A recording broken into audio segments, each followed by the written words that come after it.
നമസ്കാരം. ഇത് തിരുവനന്തപുരം ജില്ലയിലെ കല്ലൂർ ഗ്രാമപഞ്ചായത്തിലെ പണ്ടാരക്കരി പാടശേഖരമാണ്. ഈ പാടശേഖരത്തിലെ യുവ കർഷകനായ ശ്രീ ഷിബുവിൻ്റെ കൃഷിയിടത്തിലെ കൃഷിവിശേഷങ്ങൾ നമുക്കിന്ന് കാണാം.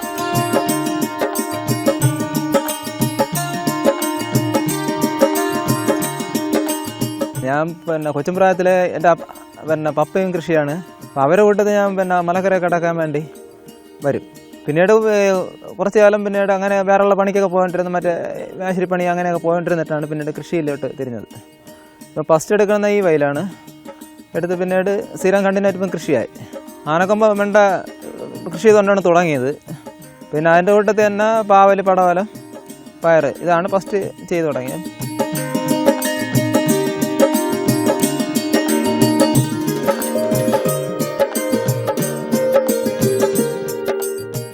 കല്ലിയൂർ മേഖല വിപുലമായ ഒരു കാർഷിക മേഖലയാണ്. പ്രധാനമായിട്ടും കല്ലിയൂർ പഞ്ചായത്തിൻ്റെ പരമ്പരാഗത കുടിവെള്ള സ്രോതസ്സായിട്ടുള്ള കേരളത്തിലെ തന്നെ ഏറ്റവും വലിയൊരു ശുദ്ധജല തടാകമായിട്ടുള്ള വെള്ളായണിക്കായലിനോടനുബന്ധിച്ചുള്ള വിവിധ പാടശേഖരങ്ങൾ ഉൾപ്പെടെ വിപുലമായ കാർഷിക മേഖലയാണ്. പണ്ടാരക്കരി, നിലമക്കരി, കാഞ്ഞിരത്തടി, മാങ്കിളിക്കരി പാടശേഖരങ്ങൾ. ഈ പാടശേഖരങ്ങളിൽ നെൽകൃഷി ഉൾപ്പെടെ നടന്നു വരുന്നു.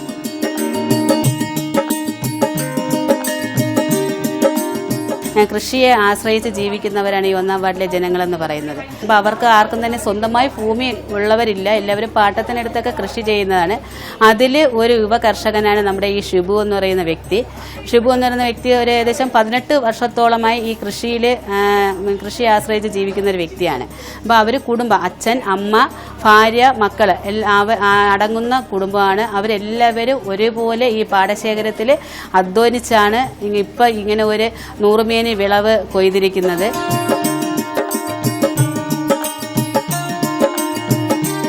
ഇത് നാടൻ വെറൈറ്റി. ഈ പാടശേഖരത്തിൽ ഏറ്റവും അധികം ആദായം ലഭിക്കുന്നതും ആനക്കൊമ്പൻ വെറൈറ്റിക്ക് തന്നെയാണ്. ഇത് 2 മാസം വരെ വിളവെടുക്കാൻ സാധിക്കുന്നു.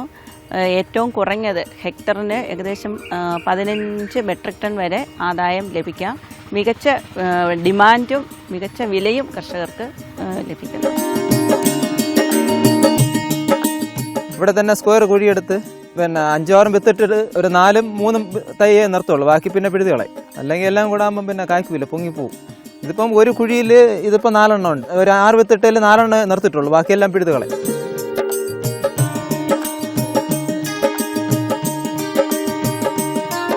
ഇതിപ്പം 4ൻ്റെ അന്നോട്ട് പൊടിക്കും. വിത്ത് പൊടിച്ച് കഴിഞ്ഞ് ഒരു 10-12 ദിവസം ആകുമ്പം തന്നെ ചാണകപ്പൊടി ഇടും, ഉണക്കി ചാണകം. 22 ദിവസം കഴിയുമ്പം ചാണകം കോഴിക്കാരും കൂടെ വെട്ടി വിരവി മിക്സ് ചെയ്ത് ഇട്ട് കൊടുക്കും. പിന്നീട് കുറച്ച് ദിവസം അങ്ങനെ ഇട്ടിരുന്നിട്ട് പിന്നെ മൊത്തത്തിൽ വെട്ടി അണച്ച് അതുപോലെ ചാലെല്ലാം പൊതിഞ്ഞ് അങ്ങ് ഇടും. നമ്മൾ വെണ്ട നടുന്നത് പല തടത്തിലും പല രീതിയിലാണ്. കരഭൂമിയിലാണെങ്കിൽ നമ്മൾ സ്ക്വയർ കുഴിയായിട്ടാണ്, ഒരു വെള്ളം നിൽക്കാൻ വേണ്ടി ഒരു ചെറിയ കുഴിയായിട്ടാണ് എടുത്ത് നടുന്നത്. പിന്നെ വയലിലാകുമ്പം ചെറിയ പൊക്കി ഒരു കുപ്പം പോലെ വെട്ടിയാണ് നടുന്നത്. അല്ലെങ്കിൽ മോട്ടർ അടിക്കാതെ വരുമ്പോൾ വെള്ളം ഇവിടുത്തെ സ്ഥലത്തിൻ്റെ മെത്തേഡനുസരിച്ച് വെള്ളം നിറയും. ഇപ്പോൾ രാവിലെ വെള്ളം ഇതെല്ലാം നിറഞ്ഞു കിടക്കും. അപ്പോഴെന്നാൽ മൊത്തത്തിൽ പൊടിച്ച് വരുമ്പോൾ പിന്നെ പൊടിച്ച് ഒരു ആങ്കായി കഴിഞ്ഞാൽ കുഴപ്പമില്ല, ആവശ്യം വെള്ളം തട്ടിയൊന്നും കുഴപ്പമില്ല. അതുകൊണ്ട് 3 രീതിക്കാണ് നടുന്നത്. കരയിൽ ഒരു രീതി, വയലിൽ പൊക്കമുള്ള വയലിൽ ഒരു രീതി, പിന്നെ വെള്ളക്കെട്ടുള്ളിടത്ത് വേറെ രീതിയില്ല. 3 രീതിയിലേക്കാണ് ചെയ്യുന്നത്. ഇതിപ്പം പിന്നെ 60 ദിവസമായ വെണ്ടയാണ്. ഇതിപ്പം വിളവെടുത്ത് തുടങ്ങി. ഇതിപ്പം പൂ ആയി തുടങ്ങിക്കഴിഞ്ഞാൽ പിന്നീട് സ്ഥിരം വെള്ളം കോരണം. അല്ലെങ്കിൽ ഇത് വാടിക്കഴിഞ്ഞാൽ പിന്നീട് ഇതിപ്പം ഇത്രയും പൊങ്ങയൊന്നുമില്ല. ഇതിപ്പം തന്നെ എൻ്റെ ഒരാൾ പൊക്കമായി. ഇതിപ്പം അല്ലെങ്കിൽ ഈ മട്ടത്തിൽ തന്നെ വെണ്ടയ്ക്ക് തീരും. പിന്നെ ഒരുമാതിരി ചെറിയ വെണ്ടയ്ക്കായി സൈസ് ആവാതെയൊക്കെ തീരും. അപ്പോഴേ ഡെയിലി വെള്ളം വേണം. പിന്നെ നമ്മൾ നേരത്തെ ഇട്ട ഉരങ്ങളും വേണം, അത് അലിഞ്ഞ് തീരാൻ വേണ്ടി വെള്ളം വേണം. പിന്നെ മൂട്ടിൽ മണ്ണണയ്ക്കണം, ഇതൊക്കെ ചെയ്യണം. നമ്മൾ നല്ല രീതിയിൽ കയറായിട്ട് നോക്കിയാലേ ഇത് കിട്ടുള്ളൂ. അല്ലെങ്കിൽ വെണ്ട പൊങ്ങൂല, ഇത്രയും പൊങ്ങയില്ല, ഇത്രയും കിട്ടില്ല. ഇതിപ്പം തന്നെ ഈ മട്ടത്തിൽ നിന്ന് തന്നെ കിട്ടി. ഇപ്പം തറ മട്ടത്തിൽ നിന്ന് തന്നെ എടുത്തു തുടങ്ങി. നട്ട് 45 ദിവസം കഴിയുമ്പം വിളവെടുത്ത് തുടങ്ങും. ഒരു വെണ്ടയിൽ വിളവെടുത്ത് തുടങ്ങി കഴിഞ്ഞാൽ ഒരു 2 മാസം വരെ കിട്ടും. ഡെയിലി അടക്കാൻ പറ്റും. പക്ഷേ ഇതിപ്പം ഏരിയ കൊണ്ട് അടക്കണത് ഞെരുക്കി അടത്തിട്ട് ഒന്നും അടക്കാം. പക്ഷേ ഡെയിലി അടക്കണേണ് വെണ്ടയ്ക്ക മേനിയും പിന്നെ നമുക്ക് ആ മിറ്റി പോകില്ല, അങ്ങനെയൊക്കെ ഉള്ളത്. പക്ഷെ അത്രയ്ക്കും ഒന്നാടാകുമ്പം പിഞ്ച് വെണ്ടയ്ക്കും കൂടെ അടക്കേണ്ടി വരും. ഒരു വർഷത്തിൽ വെണ്ട കൃഷിയാകുമ്പോൾ ഒരു കൃഷിയാണ് നല്ലത്, അല്ലെങ്കിൽ ഇതിൻ്റെ കേടും ബാക്കിയുള്ള എല്ലാം ബാധിക്കും. അടുത്ത് വേറെ എന്തെങ്കിലും ചെയ്യും. ഇതിപ്പോൾ ഈ വെണ്ട കിടക്കണടുത്ത് തന്നെ ഞാൻ കോവ, സലാഡ് വെള്ളരി ഇട്ടുണ്ട്. സലാഡ് വെള്ളരിയൊക്കെ ഒരു 3 മാസം ആകുമ്പോൾ തീരും. കോവ കണ്ടിന്യൂട്ട് കിടക്കും, വർഷങ്ങളോളം കിടക്കും, വേറെ കേടില്ലാതെ. ഇപ്പോൾ 40 ദിവസമായ വെണ്ടയാണ്. ഇതിപ്പം ഒരം വച്ച് ഇപ്പം ജോലി ചെയ്തിട്ടേക്കണേ ഉള്ളൂ, ബാക്കിയുള്ള ഇതായില്ല. ഇതിപ്പം കായ് ആയി തുടങ്ങിയേ ഉള്ളൂ. വളങ്ങൾ ഇപ്പം പിന്നെ കടലപ്പിണ്ണാക്ക്, എല്ലുപൊടി, പിന്നെ ചെറിയ രീതിയിൽ വാക്ടം പോസൊക്കെ ഉപയോഗിക്കും. ഏതാണ്ടൊരു 90% പിന്നെ ജൈവ കൃഷിയാണ്. ചാണകം തന്നെ, ചാണകവും കോഴിക്കാരം തന്നെ ഉപയോഗിക്കണം. ചാണകം കോഴിക്കാരം ചെയ്യുന്നത് പച്ച ചാണകമാണ് ഉപയോഗിക്കണം. പച്ച ചാണകം പിന്നെ നമ്മളിപ്പോൾ ഈ അരിയുള്ള കൊണ്ട് വണ്ടിക്ക് ഇറക്കും. കോഴിക്കാരം കൂടെ ഇട്ട് പിന്നെ വെട്ടി വരവ് നമ്മാട്ടിക്ക് നമ്മൾ വെട്ടി വരവിയിട്ട് പിന്നെ അത്യാവശ്യം നല്ല ഇതായിട്ട് ഒരാഴ്ച അങ്ങ് വെച്ചേക്കും. എന്നിട്ടാണ് അതിൽ നിന്ന് അരിഞ്ഞാണ് എടുത്ത് ഇട്ട് കൊടുക്കുന്നത്. വളരെ വ്യത്യസ്തമായ രീതിയിൽ ചില പരീക്ഷണ അടിസ്ഥാനത്തിൽ കൂടിയാണ് ഞങ്ങൾ ഈ കൃഷിസ്ഥലം പരിഗണിച്ചിട്ടുള്ളത്. വെണ്ടയോടൊപ്പം തന്നെ മറ്റ് പന്തൽ ഇനത്തിൽപ്പെട്ട പാവൽ, പടവലം ഒക്കെ യോജിപ്പിച്ച്, കോവൽ ഒക്കെ യോജിപ്പിച്ചുകൊണ്ട് ഒരു മികച്ച വരുമാനം ചുരുങ്ങിയ കൃഷിയിടത്തിൽ നിന്ന് എങ്ങനെ ലഭ്യമാക്കാം എന്നതുകൂടി ഞങ്ങളിവിടെ ശ്രദ്ധ കേന്ദ്രീകരിച്ചിട്ടുണ്ട്. അതിൻ്റെ ഭാഗമായി വെണ്ടയുടെ വിളവെടുപ്പ് തീരുന്ന സമയത്ത് തന്നെ കോവൽ, മറ്റ് പയർ, പാവൽ ഇവയൊക്കെ വിളവ് ലഭിക്കുന്ന തരത്തിൽ കൃഷിയിടത്തെ ക്രമീകരിച്ചുകൊണ്ട് കൃഷി ഇറക്കിയിട്ടുള്ളത്. വെണ്ട നടുന്നിടത്ത് പിന്നെ വാഴ കൂടെ നടുന്നുണ്ട്. വെണ്ട ഒരു 3.5-4 മാസമാകുമ്പോൾ വെണ്ട തീരും. അപ്പോഴൊരു വെണ്ട നട്ടൊരു 2 ആഴ്ച കഴിയുമ്പോൾ, 2 പൊടിച്ച് കഴിയുമ്പോൾ ഇതിൻ്റെ ഇടയിൽ കൂടെ വാഴ കന്ന് വെട്ടിയിടും. അപ്പോൾ ആ ഉരം മതി ഈ വാഴയ്ക്ക് വരെ. ഈ വെണ്ട തീരുമ്പോൾ ഈ ഇതെല്ലാം കൂടെ പിന്നെ അറുത്ത് വാഴയ്ക്ക് വെച്ചിട്ട് പിന്നെ ഒരു ഉരവും കൂടെ ഇട്ട് പിന്നെ ചാലുള്ള വേസ്റ്റ്, ഇവിടെ നമ്മൾ ഇതല്ലേ കൂടുതലും ചെളിയാണ്, മണ്ണ് കുറവാണ്, മണ്ണ് കിട്ടാൻ കുറവ്, എല്ലാം കൂടെ വാരിയിട്ട് ഒറ്റ ഇതിലാകുമ്പോൾ വാഴ പിന്നീട് വാഴ കയറി വരും. ഇത് ഞാൻ പിന്നെ പാട്ടത്തിനടുത്ത് ചെയ്യുന്ന വേറൊരു കൃഷിയിടമാണ്. ഇതിൽ വെണ്ടയും പിന്നെ ഏത്തവാഴയാണ് ചെയ്യുന്നത്. ഇതിപ്പം വെണ്ട ഇതിപ്പം 60 ദിവസം കഴിഞ്ഞ് ഇത് വെണ്ട ചെയ്തിട്ട് ഇതിപ്പം പറിച്ചു തുടങ്ങി. പിന്നെ ഏത്തവാഴ വെച്ചിട്ടൊരു 40 ദിവസം വരും. വെണ്ട കുറച്ച് പൊങ്ങിയതിന് ശേഷമാണ് ഏത്തവാഴ വെച്ചിട്ടുള്ളത്. ഇത് കഴിയുമ്പം വാഴ ഇതിനെല്ലാം കൂടെ വെട്ടിയിടുമ്പോൾ വാഴ കയറി വരും. അങ്ങനെയൊക്കെ ചെയ്തിട്ടുണ്ട്. ഒരു ഇടകൃഷി പോലെ വെണ്ട ചെയ്ത് ബാക്കി പിന്നീട് വാഴയായിരിക്കും. ദിവസം 1.5 കിൻഡലോളം വെണ്ടയ്ക്ക വിളവെടുപ്പ് തുടങ്ങി. ഇതത്രയും തന്നെ നമ്മുടെ BFPCക്ക് ഉൾപ്പെടെയുള്ള വിപണിയിലും അതുകൊണ്ട് മാത്രമല്ല സ്വകാര്യ വിപണിയിൽ ഉൾപ്പെടെ അത് കൊടുത്തുകൊണ്ടിരിക്കുകയാണ്. കിലോയ്ക്ക് അവർക്ക് 80 രൂപയ്ക്കാണ് കൊടുക്കുന്നത്. 80 രൂപയ്ക്ക്. അപ്പോൾ അത്രത്തോളം നല്ല രീതിയിൽ ഉൽപ്പാദിപ്പിക്കാൻ കഴിഞ്ഞിട്ടുണ്ട്.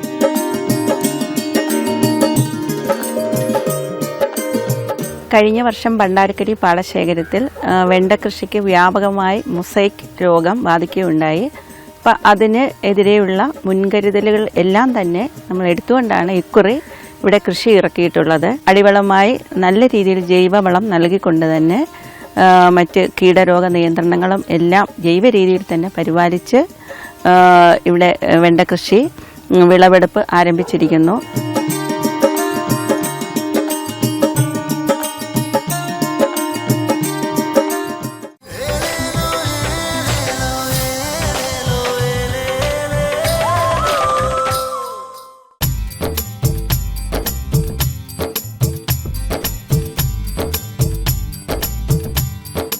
വെള്ളായണി കായലിൻ്റെ സംരക്ഷണവും ഇവിടുത്തെ പരിസ്ഥിതി സൗഹൃദവും ഒക്കെ കണക്കിലെടുത്തുകൊണ്ട് പ്രകൃതി സൗഹൃദ കൃഷി ഇവിടെ നടപ്പിലാക്കുന്നതിന് വളരെ പ്രാധാന്യം നൽകി വരുന്നു. ഇതിൻ്റെ ഭാഗമായി കർഷകർക്ക് ജൈവ കൃഷി രീതികൾ അവലംബിക്കുന്നതിനാവശ്യമായ ട്രെയിനിങ്ങുകളും ബോധവൽക്കരണ പരിപാടികളും കൃഷിഭവൻ്റെ നേതൃത്വത്തിൽ ഇവിടെ നിരന്തരം നടത്തിവരുന്നു.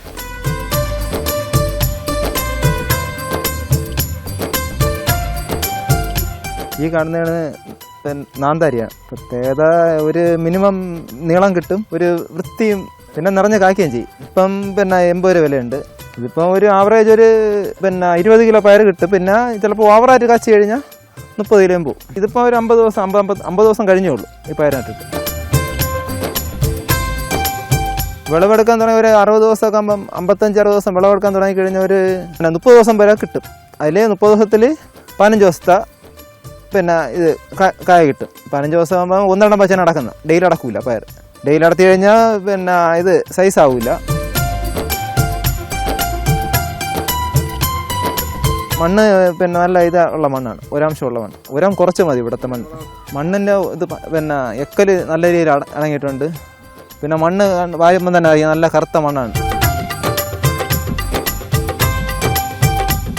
നമ്മുടെ കട്ട് വെജിറ്റബിൾ യൂണിറ്റ്സ് അവർക്ക് കൃഷിയിടത്തിലെത്തി കർഷകരിൽ നിന്ന് നേരിട്ട് വാങ്ങി വിവിധ തരത്തിലുള്ള കട്ട് വെജിറ്റബിൾസ് തയ്യാറാക്കി ആവശ്യക്കാരിലേക്ക് നേരിട്ടെത്തിക്കുന്നു. പ്രധാനമായും ഇതിൻ്റെ ഗുണം ഏറെ ലഭിക്കുന്നത് ഇവിടുത്തെ കർഷകർക്കാണ്. ഇടനിലക്കാരെ ഒഴിവാക്കിക്കൊണ്ട് നമുക്ക് ഒരു മാർക്കറ്റിംഗ് സമ്പ്രദായം നടപ്പിലാക്കാൻ സാധിച്ചു.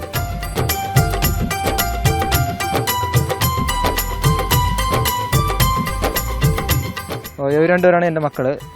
ഇവരിപ്പം പിന്നെ ഒരാളിപ്പം 10ാം ക്ലാസ്സിൽ തിരുവല്ലത്ത് പഠിക്കുന്ന, പിന്നെ മൂത്തമായി പിന്നെ തിരുവല്ലത്ത് +2 പഠിക്കുന്നു. അപ്പം ഇവരും രാവിലെ വന്ന് വെണ്ടയ്ക്ക പറിക്കാനും പിന്നെ വെള്ളം കോരാനും ഇവർ രാവിലെ വന്ന് സഹായിക്കും. അത് കഴിഞ്ഞ് തന്നെ സ്കൂളിൽ പോകുന്ന, പിന്നെ സ്കൂൾ കഴിഞ്ഞ് ഒരു 5 മണിക്ക് ശേഷം വന്ന് പിന്നെയും ബാക്കിയുള്ള ജോലി അവരെ കഴിവുള്ള പണികൾ ചെയ്യുന്നവർ. പിന്നെ പപ്പയും പിന്നെ ഉച്ചവരെയൊക്കെ അവർ വന്ന് പണി ചെയ്യുന്നത്. കൊച്ചും പ്രായത്തിൽ കൊണ്ടുവന്നേ കൊണ്ടും കൃഷിയായിട്ട് നല്ല താല്പര്യമുണ്ട്. അവരും കൂടെയൊക്കെ ചെയ്യണേ കൊണ്ടാണ് എനിക്ക് ഇത്രയും ചെയ്യാൻ പറ്റുന്നത്. അല്ലെങ്കിൽ ഇത്രയും ഒറ്റയ്ക്കൊന്നും ചെയ്യാൻ പറ്റില്ല.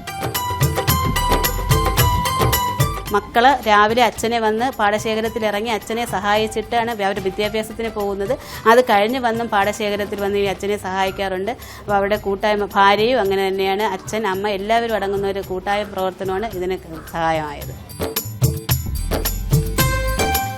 നമ്മൾ രാവിലെ ഒരു 5:30 ആകുമ്പോൾ വന്ന് മലക്കറിയൊക്കെ അടത്തിട്ട് ഒരു 8 മണിയൊക്കെ ആകുമ്പോൾ കയറും. എന്നിട്ട് നേരെ സ്കൂളിൽ പോയിട്ട് പിന്നെ വൈകുന്നേരം വന്നിട്ട് ഡെയിലി വന്ന് വെള്ളം കോരും വൈകുന്നേരം സ്കൂൾ വിടുമ്പോൾ. പിന്നെ എല്ലാ ശനിയാഴ്ച ദിവസങ്ങളിൽ ഫുൾ ടൈമും കാണും. പിന്നെ ഞായറാഴ്ച ദിവസങ്ങളും കാണും.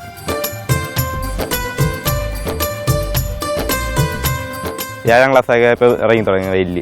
പിന്നെ അന്ന് വെള്ളം കോരിയും ഇതൊക്കെയാണ് ആദ്യം പഠിച്ചത്. വെള്ളം കോരലും പിന്നെ ഇത് വിത്ത് നടന്നതും ഓരോ ഇറങ്ങുന്നതും അതൊക്കെയാണ് പഠിച്ചത്. പിന്നെ ഇപ്പം ഇത് ചാല് വയ്ക്കാനും കൂടിയൊക്കെ പഠിപ്പിച്ചായിരുന്നു. പിന്നെ ഇത് പഠിച്ചങ്ങ് പോകും. മാർക്കറ്റിംഗ് സമ്പ്രദായം ശക്തമാക്കുന്നതിൻ്റെ ഭാഗമായി കല്ലിയൂർ കൃഷിഭവൻ ഇക്കോ ഷോപ്പ് ഓൺലൈൻ മാർക്കറ്റിംഗ് സമ്പ്രദായത്തിലേക്ക് മാറ്റുവാനായി സാധിച്ചു.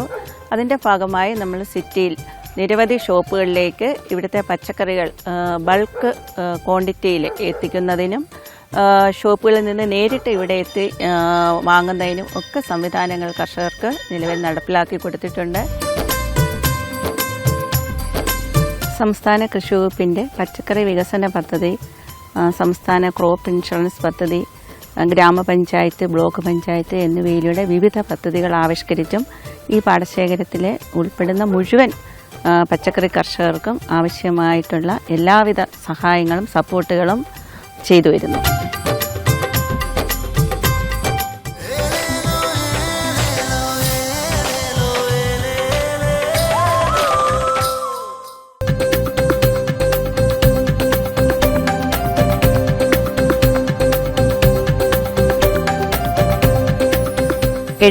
ഹെക്ടർ വിസ്തൃതിയിൽ വ്യാപിച്ചു കിടക്കുന്നതാണ് പണ്ടാരക്കരി പാടശേഖരം. ഈ പഞ്ചായത്തിലെ ഏറ്റവും വലിയ പാടശേഖരം കൂടിയാണിത്.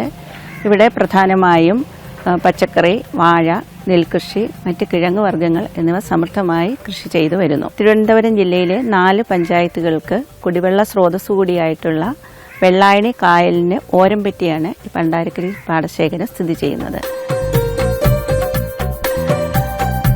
പച്ചക്കറി കൃഷിയിലെ സമ്മിശ്ര രീതി ഞങ്ങളിവിടെ ആവിഷ്കരിച്ച് നടപ്പിലാക്കി. പന്തലും മറ്റ് പന്തലില്ലാത്ത പച്ചക്കറികൾ ഉൾപ്പെടുത്തിക്കൊണ്ട് വിളവെടുപ്പ് 7-8 മാസം വരെ കണ്ടിന്യൂസ് ആയി പോകത്തക്ക വിധത്തിലുള്ള ഒരു പ്ലാനിംഗ് ആണ് ഇവിടെ നടപ്പിലാക്കിയത്.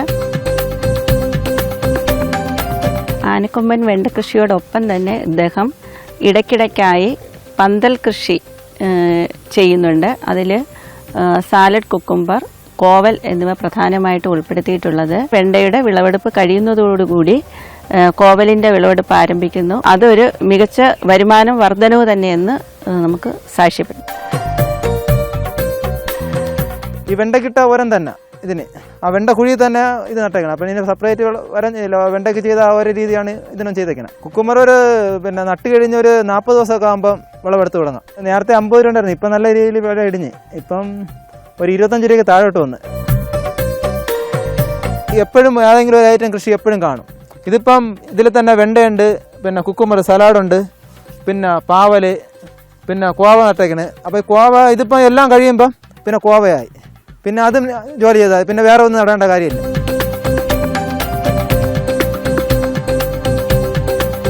ഇങ്ങനെ ഇടകലർത്തി ചെയ്യുമ്പം പിന്നെ ജോലിഭാരവും പിന്നെ വളത്തിൻ്റെ ഉപയോഗവും ബാക്കി പിന്നെ എല്ലാത്തിൻ്റെ രീതി കുറയ്ക്കാൻ പറ്റും. കൂടുതലും ജൈവ കൃഷി രീതികളാണ് ഈ കൃഷിയിടങ്ങൾ ഇപ്പോൾ അവലംബിച്ചുകൊണ്ടിരിക്കുന്നത്.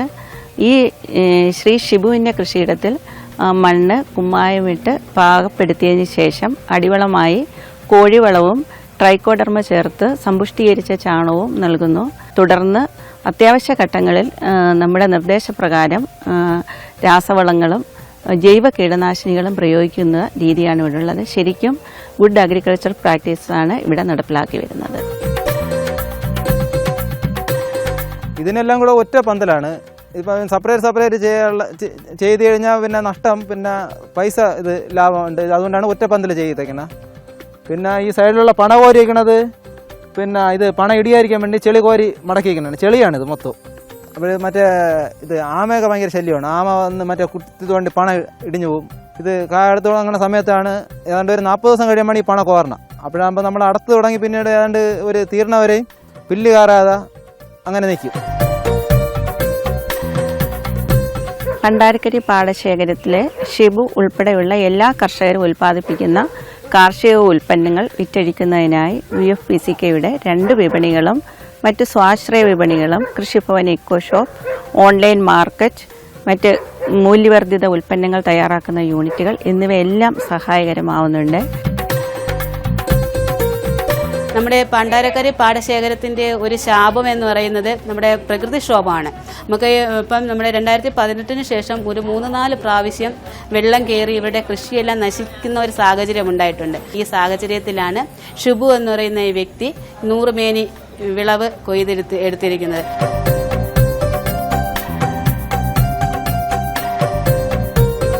നമ്മൾ കഴിഞ്ഞ 2 വർഷമായിട്ട് സംസ്ഥാനത്ത് ആദ്യമായിട്ട് ഈ കർഷകർക്ക് വിപണി കണ്ടെത്താൻ കഴിയാത്തതുകൊണ്ട് കല്ലിയൂർ കൃഷിഭവന്റെ നേതൃത്വത്തിൽ തന്നെ കല്ലിയൂർ ഗ്രീൻസ് എന്ന പേരിൽ ഒരു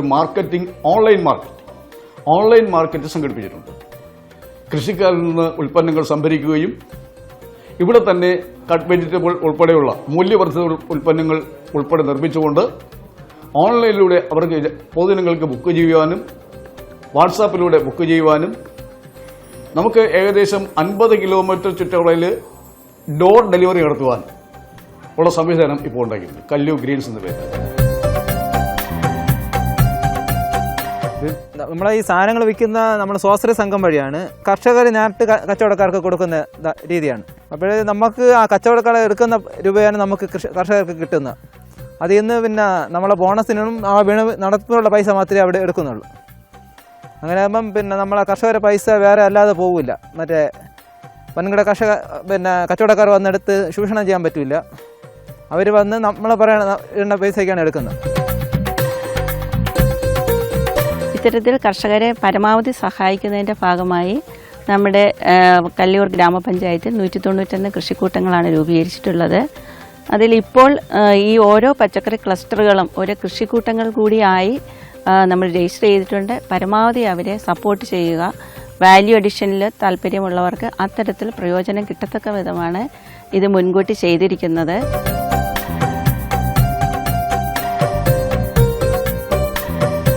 ഗ്രാമപഞ്ചായത്ത്, ബ്ലോക്ക് പഞ്ചായത്ത്, ജില്ലാ പഞ്ചായത്ത് സംയുക്തമായിട്ട് ഫാം ടൂറിസം നടപ്പിലാക്കുന്നതിനും നമ്മൾ പദ്ധതി ഇട്ടിട്ടുണ്ട്.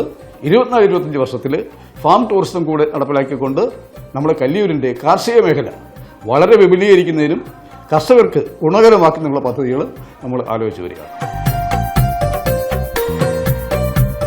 ഫാം ടൂറിസം എന്ന് ഉദ്ദേശിക്കുന്നത് ശരിക്കും ഇവിടുത്തെ പ്രകൃതി സൗന്ദര്യം, വെള്ളായണി കായൽ, പാടശേഖരങ്ങൾ, ദേശാടന പക്ഷികൾ ഇവയൊക്കെ ആസ്വദിക്കാനായി ഇവിടെ എത്തുന്ന ടൂറിസ്റ്റുകൾക്ക് ഈ പാടശേഖരത്തിലെ കൃഷിയിടങ്ങൾ നേരിട്ട് കണ്ട് കൃഷി രീതികൾ മനസ്സിലാക്കുന്നതിനും കൃഷിയിലേക്ക് താല്പര്യം ഉളവാക്കുന്നതിനും ഇവരെയൊക്കെ എങ്ങനെ കൃഷി ചെയ്ത് വിജയകരമാക്കി എടുക്കാൻ സാധിക്കും എന്ന കാര്യങ്ങൾ പഠിപ്പിക്കുന്നതിനുമായി ഈ കൃഷിയിടത്തിലേക്ക് നേരിട്ട് വരികയും കാർഷിക ഉൽപ്പന്നങ്ങൾ അവർക്ക് നേരിട്ട് വാങ്ങുകയും കർഷകരെ പരമാവധി ഇടനിലക്കാരെ ഒഴിവാക്കിക്കൊണ്ട് അവരുടെ ഉൽപ്പന്നങ്ങൾ വിവിധ രീതിയിൽ വിവിധ തരത്തിൽ മൂല്യവർദ്ധിത ഉൽപ്പന്നങ്ങളാക്കിയും കൂടാതെ പച്ചക്കറികൾ അതേ രൂപത്തിലും ഒക്കെ വിൽപ്പന നടത്തുന്നതിനു കൂടി അവർക്ക് അതിനുള്ള ആധുനിക സജ്ജീകരണങ്ങൾ ഇവിടെ നടപ്പിലാക്കി കൊടുക്കുക എന്നതാണ് ഫാം ടൂറിസം കൊണ്ട് ഉദ്ദേശിക്കുന്നത്. ഇതിൻ്റെയൊക്കെ അവസാന ലക്ഷ്യമെന്ന് പറയുന്നത് കർഷകരുടെ ജീവിത നിലവാരം മെച്ചപ്പെടുത്തുക, കൃഷി പ്രോത്സാഹിപ്പിക്കുക, യുവജനങ്ങളെ കൃഷിയിലേക്ക് കൊണ്ടുവരിക എന്നതൊക്കെ തന്നെയാണ്. കുട്ടികളെ കൂടി അല്ലെ പുതിയ തലമുറയെ കൂടി കൃഷിയിലേക്ക് ആകർഷിച്ചുകൊണ്ട് എങ്ങനെ ലാഭകരമായി നടപ്പിലാക്കാൻ സാധിക്കും എന്നതിന് ഉത്തമ ഒരു ഉദാഹരണം കൂടിയാണ് ഇദ്ദേഹത്തിൻ്റെ കൃഷിയിടം. ഞങ്ങളത് മറ്റുള്ളവർക്ക് കൂടി മാതൃകയാക്കി മറ്റ് കൃഷിക്കൂട്ടങ്ങളെയും മറ്റ് ക്ലസ്റ്ററിലോട്ട് ഉൾപ്പെട്ട കർഷകരെയും ഇത് പഠിപ്പിച്ചു കൊടുത്തുകൊണ്ട് തുടർ പദ്ധതികൾ ആവിഷ്കരിക്കാൻ പ്ലാൻ ചെയ്യുന്നു. പുതുതലമുറ കൃഷിയിലോട്ട് തിരിഞ്ഞില്ലെങ്കിൽ അന്യ സംസ്ഥാനങ്ങളെ നമ്മൾ ആശ്രയിക്കേണ്ടി വരും. അവിടെ നിന്ന് സാധനം വരാതെ കഴിഞ്ഞാൽ എന്തെങ്കിലും പ്രശ്നം കൊണ്ട് അവിടെ നിന്ന് വരാതെ കഴിഞ്ഞാൽ നമുക്ക് ആഹാരമില്ലാത്ത അവസ്ഥ വരും. പൈസ മാത്രം കാണും, ആഹാരത്തിനുള്ള വക ഇവിടെ കാണില്ല. അതുകൊണ്ട് പുതുതലമുറ കുറേ പേരെങ്കിലും കൃഷിയിലോട്ട് തിരിയണത് ഏറ്റവും നല്ലത്.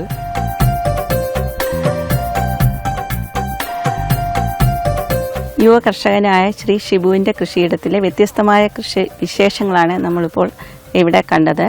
നമ്മുടെ സംസ്ഥാന സർക്കാർ നടപ്പിലാക്കി വരുന്ന വിവിധ പദ്ധതികൾ സംയോജിപ്പിച്ചുകൊണ്ട് കാർഷിക മേഖലയുടെ ഉന്നമനത്തിനായി കർഷകരെ പരമാവധി സപ്പോർട്ട് ചെയ്തുകൊണ്ട് എല്ലാ തരിശിടങ്ങളും കൃഷിയിടമാക്കിക്കൊണ്ട് കൂടുതൽ കൃഷിക്കൂട്ടങ്ങളെ കൂടി ഇതിൽ മാതൃകാപരമായ രീതിയിൽ ഉൾപ്പെടുത്തി നമുക്ക് മികച്ച ഒരു മുന്നേറ്റത്തിനും അതുവഴി ഭക്ഷ്യസുരക്ഷ, ഭക്ഷ്യ സ്വയം പര്യാപ്തത എന്നീ ലക്ഷ്യങ്ങൾ കൈവരിക്കുന്നതിനും തീർച്ചയായും സാധിക്കും. നന്ദി, നമസ്കാരം.